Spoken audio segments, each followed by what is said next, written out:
Eyebrow welcome back to my channel. ඉතින් අද video එකේ මම ඔයගොල්ලන්ට කියන්න හදන්නේ විනාඩි 5න් කොහොමද මේ මේකප් ලුක් එක කරගන්නේ කියලා. මොකද අපි ගොඩාක් කාර්යබහුලයි නේද? එතකොට අපි ඉතින් ලස්සනට ඉන්නත් ඕන වුණාට අපිට වෙලාවක් නැහැ. ඒ නිසා ගොඩක් අය ඉග්නෝර් කරන දෙයක් තමයි අපි ලස්සනට ඉන්න එක. ඒ කියන්නේ අත්‍යවශ්‍ය දෙයක් විදිහට දකින්නේ නැහැ. ඒ උනට විනාඩි 5ක් වෙන් කරගත්තොත් ඔයාට පුළුවන් මේ වගේ ලස්සන මේකප් එකක් දාගෙන එළියට යන්න වෙලා යන්නෙත් නැහැ. ලස්සනට ඉන්නත් පුළුවන්. ඔගොල්ලොත් සතුටින් හැමෝම සතුටින්. ඉතින් එහෙනම් අපි බලමු කොහොමද මේ මේකප් ලුක් එක කරගන්නේ කියලා. ඉතින් වීඩියෝ එක පටන් ගන්න කලින් මගේ channel එකට තාම subscribe කරලා නැත්නම් ඔයා දැම්ම ගිහිල්ලා පහළ තියෙන රතු පාට subscribe button එක press කරන්න. ඊට එහා පැත්තේ තියෙන bell icon එකත් press කරන්න. එතකොට මම වීඩියෝ එකක් දාපු ගමන් ඔයගොල්ලොන්ට දැනගන්න පුළුවන් නිසා. එහෙනම් අපි පටන් ගමු.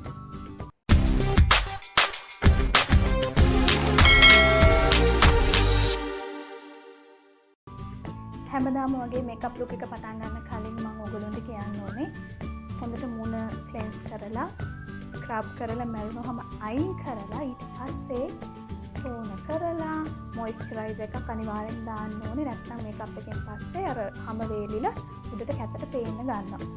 සහ තමන් එළියට යන යන්නේ අනිවාර්යෙන් මේකප් එක කරගෙන නේද? ලංකාවේ නම් අනිවාර්යෙන්ම සන් බ්ලොක් එකක් දාන්න ඕනේ. කොහේ හිටියත් සන් බ්ලොක් එකක් පාවිච්චි කරන්න අමතක කරන්න එපා. ඉතින් ඒ ටික කරලා ඊට පස්සේ අපි මේකප් ලුක් එක කරන්න පටන් ගන්න ඕනේ. ඉතින් මම මේ ටයිම් එකක් ඔන් කරලා මම තනියම මේකප් එක කරනවට වැඩිය මම ඔයගොල්ලොත් එක්ක කතා කර කර මේක පොඩ්ඩක් ඔයගොල්ලන්ට පැහැදිලි කර කර මේකප් එක කරන්න හිතුවා. ඉතින් මුලින්ම ප්‍රයිම් එක දානවා. all matte ප්‍රයිම් එක තමයි මම ගානේ Sace Lady එකේ. මම මේ පාවිච්චි කරන ප්‍රොඩක්ට්ස් ඔක්කොම වීඩියෝ එකට යටින් තියෙන ඩිස්ක්‍රිප්ෂන් බොක්ස් එකේ දානවා අනිවාර්යෙන්. මගේ T-zone එකට තමයි ඔයිල් වෙන්න බලන තැනට තමයි මේක දාන්නේ. මේක හැමත ප්‍රෙස් කරගන්නයි ඕනේ. මම හැම වීඩියෝ එකේම ඔයගොල්ලන්ට කියනවා ඒක.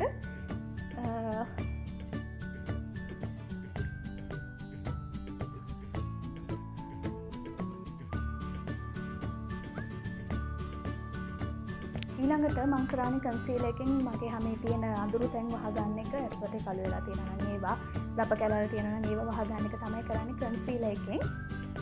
මම පාවිච්චි කරන කන්සීලර් එක තමයි Maybelline Fit Me එකේ කන්සීලර් එක.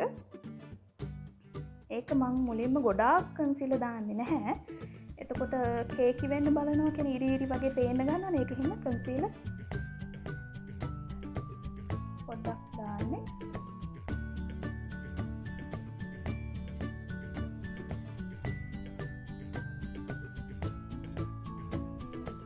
ඒක අතින්ම බ්ලෙන්ඩ් කරගන්න පුළුවන්.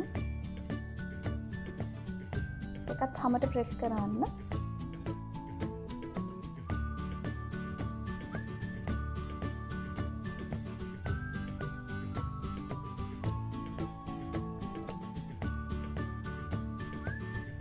හරි ඊළඟට මම මගේ ෆවුන්ඩේෂන් එක දානවා. ඔයගොල්ලෝගේ හෙවි ෆවුන්ඩේෂන් එකකට කැමති නැත්නම් ෆවුන්ඩේෂන් එක නොදා කෙලිම පවුඩර් දාලා යන්නත් පුළුවන්. මම Viana Cream Touch HD මේ ෆවුන්ඩේෂන් එක තමයි පාවිච්චි කරන්නේ.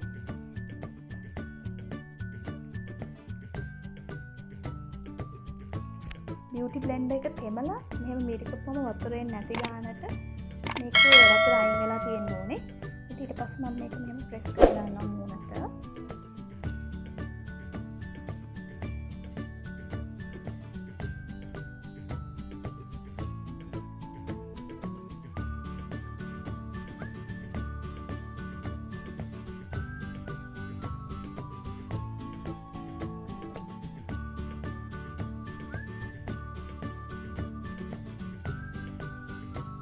ඊළඟට ගාගත්ත ෆවුන්ඩේෂන් එකයි කන්සීලර් එකයි සෙට් කරගන්න ඕනේ. නැත්නම් ටිකක් වෙලා යනකොට ඕක ක්‍රීස් වෙන්න බලනවා. ඉරි ඉරි වගේ පේන්න ගන්නවා. හරියට හිටින්නේ නැහැ ෆවුන්ඩේෂන් එක සවුත් වෙනවා ටිකක් වෙලා යනකොට. ඒ නිසා අනිවාර්යෙන් පවුඩර් එකක් දාලා අපි ඒක සෙට් කරගන්න ඕනේ. පවුඩර් එක අරගෙන වැඩි හරිය මීටර ගහලා අයින් කරලා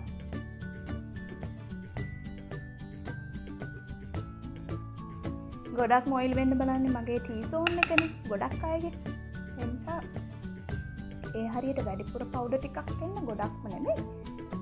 පස්සේ ඉතුරු ටිකම එළියට බක් කරගන්න ඕනේ. eyebrows එක හොඳට කරගත්තොත් ඕනෙම ලුක් එකක් හොඳට කරගන්න පුළුවන්.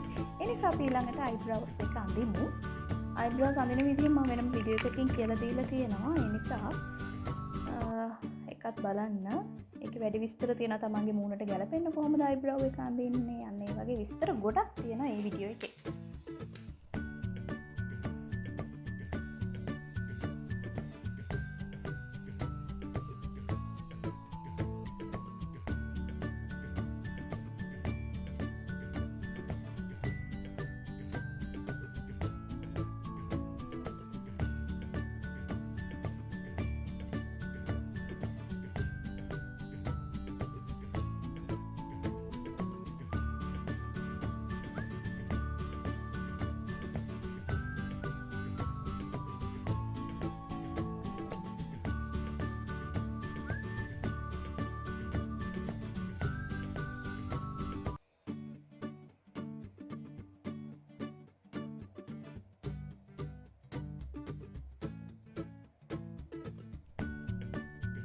ඊළඟට මගේ බ්ලෂර් එකේ මම මෙන්න මේ කලර් එක බ්ලෂ් එකට අරගෙන වැඩි හරිය අයින් කරලා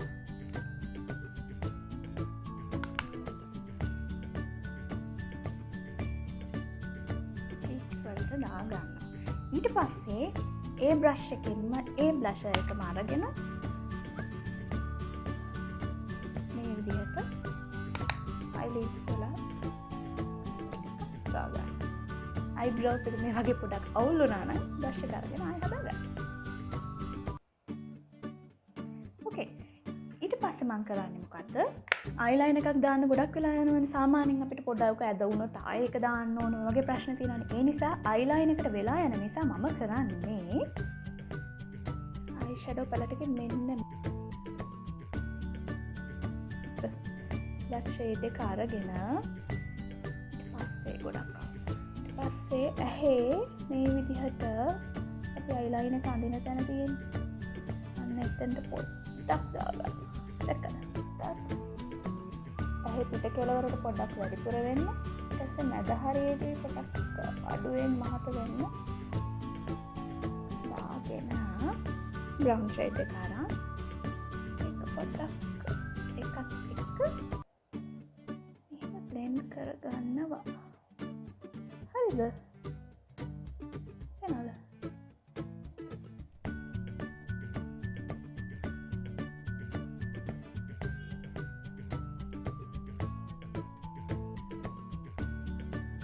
mascara එක ගන්න.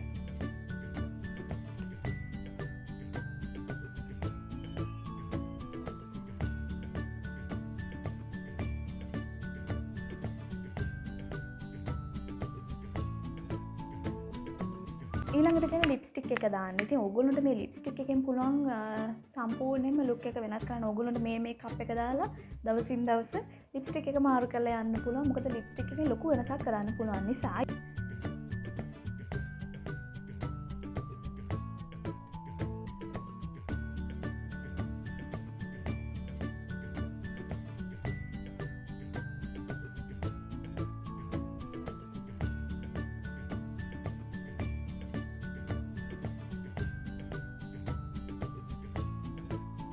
ගක් අයට තියෙන ප්‍රශ්නයක් තමයි ටිකක් කළා යනකොට ලිප්ස්ටික් එක මේ දත්තල ගෑවෙන එක නේද?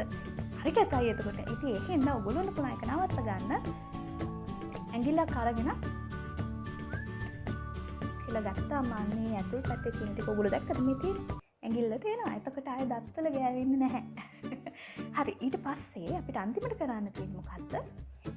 highlight. මෙන්න මේ shade එක මම ගන්නෙ gold එක. ඇඟිල්ලට ගත්තා. මූණේ අර මං කලින් එකක් කිව්වා එළිය වැටුනම දිලිසෙන තැන් තියෙන අපේ මූණේ අන්න ඒවා තමයි අපි highlight කරන්නේ.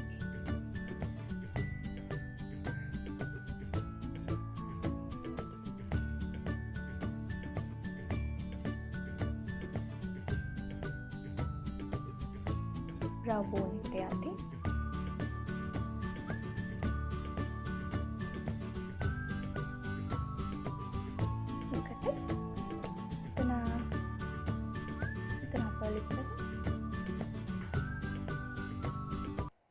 ඔගොල්ලන්ට දැන් මේක ගොඩක් කරලා තියාගන්න ඕන. ස්ප්‍රේ එක ගන්න පුළුවන්. ෆික්සින් ස්ප්‍රේ එක. හරි. මං හිතන ඔයගොල්ලෝ දෙයක් ඉගෙන ගන්න ඇති කියලා මේක ඉක්මනටම කරගන්න පුළුවන්. දැන් මම ඔයගොල්ලන්ට මේ විස්තර කර කරපු හින්දා තමයි ටිකක් වෙලා ගියේ. ඒ නිසා ඉතින් මං හිතන ඔයගොල්ලෝ එන්ජොයි කරන්න ඇති කියලා වීඩියෝ එක තවත් ඔයාලත් එක්කම කලීග්ස් ඉන්නවා නම් වැඩට එන පරක් වෙන අය ඉන්නවනේ ඒගොල්ලන්ටත් මේ වීඩියෝ එක යවන්න ඒගොල්ලොත් එක්ක ෂෙයා කරගෙන ඒගොල්ලන්ටත් කියන්නේ මේ ලුක් එක try කරලා බලන්න කියලා. එතකොට වෙලා යන්නේ නැහැ. හරි. ඔව් ඉතින් වීඩියෝ එක ඔයගොල්ලෝ එන්ජොයි කරා නම් ලයික් කරන්න, subscribe කරන්න. මගේ channel එකට තාම subscribe කරලා නැත්නම් කමෙන්ට් කරන්න. Facebook, Instagram මාව follow කරන්න. තව අලුත් වීඩියෝ එකක් අරගෙන එන්න. හැමදාම ලස්සනට ඉන්න, පරිස්සමට ඉන්න. ගිහින් එන්න. bye.